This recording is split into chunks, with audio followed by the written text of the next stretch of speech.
Kagaya po nung sabi niyo, it's kadam, but it's a very, very heavy responsibility that I hope you will guide me. Ano yung, sino-sino yung mga pasasalamatan niyo in this appointment? First of all, syempre, the present administration of President Ferdinand Marcos for the appointment last March 21, 2025. Of course, our Chief Minister, Abdul Rauf Makakua, he is one of those who backed me or who supported me, strongly and recommended me sa Malacanang to be the next governor of Maguindanao del Norte. Of course, my parents, my ama Dato Tukaw Mastura, my mami May Siti May Mastura, and my family na nandito sa akin with me today. Of course, their limitless dua and their support for me, whether in ups and downs, and sila always for me. Can we have more questions? Before we proceed, can we have more questions about the province?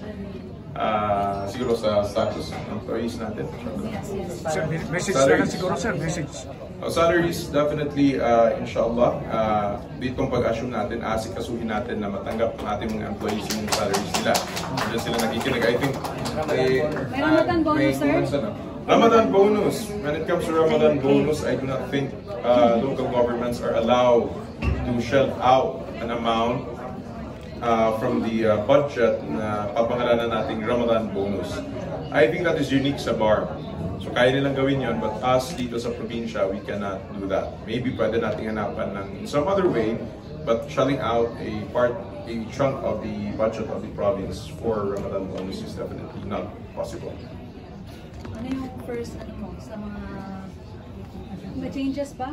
Sa mga department heads or as is? Status quo? As is, status quo muna tayo. Well, hindi naman tayo namumulitika. At saka, ayaw nating ma-break yung momentum ng pagsaservisyo natin sa ating probinsya. They have already started the term, let them continue it, let them finish it the way they want to, let them continue it. Ako naman madali akong mag-adjust. Madali akong makisama at madali lang din ako kausap. So inshallah, I do not think na magkakaroon tayo ng problema with our employees here in the province. Since I have been with them, I've been acquainted with them for the past 6 years. During my first term as a member of the Sanggunian noong 2019 pa. So sa Buluan pa kami na nag-office. So basically, kalahati nung napunta naman dito. So I do not think magkakaroon pa tayo ng anything na hindi pagkakasunduan. Mensahe niyo po sa mga residente ng Maguindanao. Sorry. Mga bagong guidelines and rules. New rules. Bagong guidelines and rules sa probinsya. Specific, Yeah. Sa yung bang muna ngayon, yung mga bagong In what aspect po? Sa probinsya ba or sa... I think legislation naman is not really the role of the chief executive of the province, but it's the role of the Sangguniang Panlalawigan. So with regards to policies at saka mga legislative acts, I think it's Sangguniang Panlalawigan na mag-act upon that. But definitely, yung mga kung ano yung existing natin na madadat nandito sa probinsya, yung sistema natin, of course, we will adapt to that. I do not think that we have to change so many things better yet. From my end to Mayor Dato Tukaw Mastura, as a father and as a mentor, ano masasabi niyo po kay Governor Mastura? Well, matalino ito malambit. Alam niya kung anong gagawin niya. So, by guidance of, nag-calm down niya.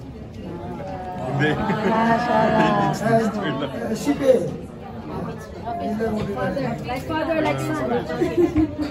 Sir, dito ka po mag-office? Sa harap, same office? Inshallah ta'ala, mag-office po tayo and we will also have a satellite office in Sultan Kudarat, Maguindanao. So, kailan po kayo mag-office? First day. This will be my first day of office. I think meron pa akong 5 minutes para mag-opisina. Sir, anong mangyayari dun sa proposed provincial office ng Maguindanao? Proposed provincial capital. Sa Capital. Okay, we will have to discuss that with the Chief Minister kung ano ang plano natin for that, inshallah. Okay. Siguro, mensahe na lang. Mensahe Presidente na ng lang sa Pilipinas, Philippines for the people of NDN. Ayun, Maguindanao. Yeah, in parting words. أعوذ بالله من الشيطان الرجيم بسم الله الرحمن الرحيم السلام عليكم ورحمة الله وبركاته Ramadan Mubarak sa kanulangon ng mga lukas ko, mga sulat ko, mga pagaling ko siya sa Maguindanao del Norte at nanto na umani isa na nakaduan sa kanupagasandaw atau kasupad na malo pa makakinag din sa nini mapalas ng probinsya Tano after the assumption of our Chief Minister kanong present post nin. Alhamdulillah, inibitado ng Allah subhanahu wa ta'ala siya and with His guidance, mga nita no, yadan pinaka manok amang galbag no constituents, kayata bagilain or kayata sandingan so lens no agama, nakanduakan no gunutan.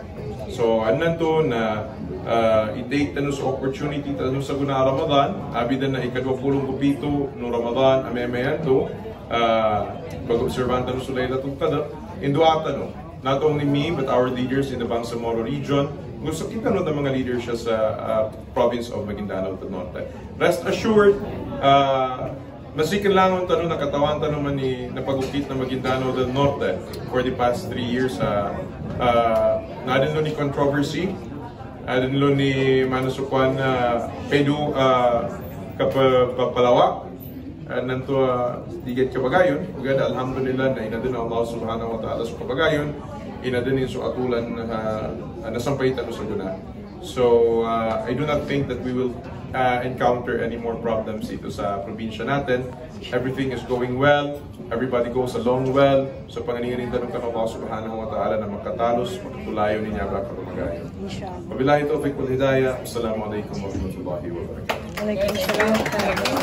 Pagpapalin sa ating si Governor, Dr. Sheikh Mas Tufano.